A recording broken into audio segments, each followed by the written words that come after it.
book check 1, which is just underlining. And then we're trying to underline just the key words, not everything. And we want to do it for every paragraph. So I picked up where we left off. I'm on page 4. I'm just going to do this small segment here. The first paragraph reads, "On this day, the radios, crackling with static, consumed each of the household's attention."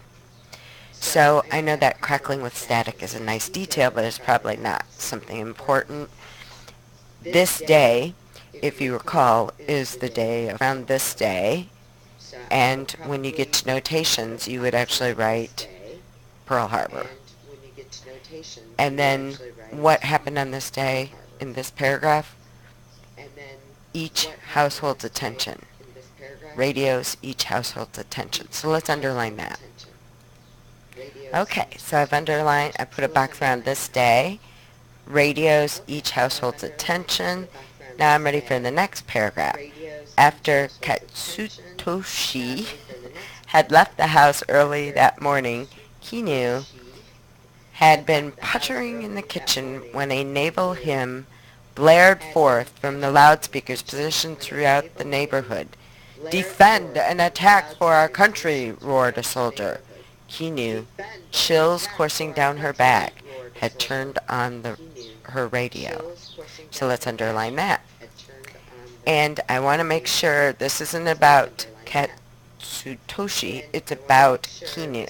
This is Kinu's reaction. So I'm going to box, or I'm going to circle, because I've decided my dates and places will get boxes, and my people will get circles. So I'll put a circle around Kinu, capture what she heard and what her response was. So that's what I'm doing now. So now you see I've circled Kinu because it's about her. I underlined what she was doing, puttering in the kitchen.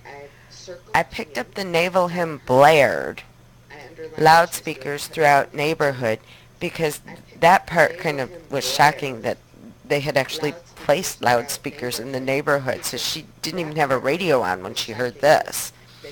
And then I tried to do a little squiggle under these because I like to highlight things by squiggling. Defend, attack, very vicious sounding, right? And then I underlined her response, chills coursing down her back. So now I'm ready for the next paragraph. The Mounts, too, and if later you find out the Mounts are actually friends of Harry's.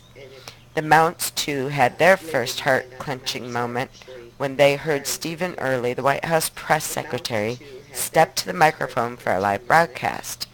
In a clinical tone, he said, "A Japanese attack upon Pearl Harbor naturally would mean war. Such an attack would naturally bring a counterattack, and hostilities of this kind would naturally mean that the president would ask Congress for a declaration of war."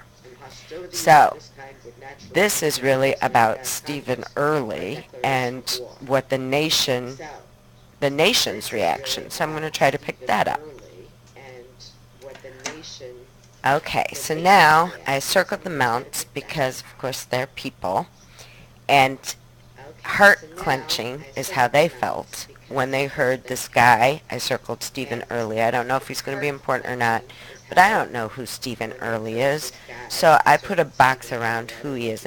He's the White House press secretary. And then the gist of what he said, you either choose Japanese attack or Pearl Harbor, either one. If you didn't really know what Pearl Harbor was, you might choose Japanese attack instead. Don't need both.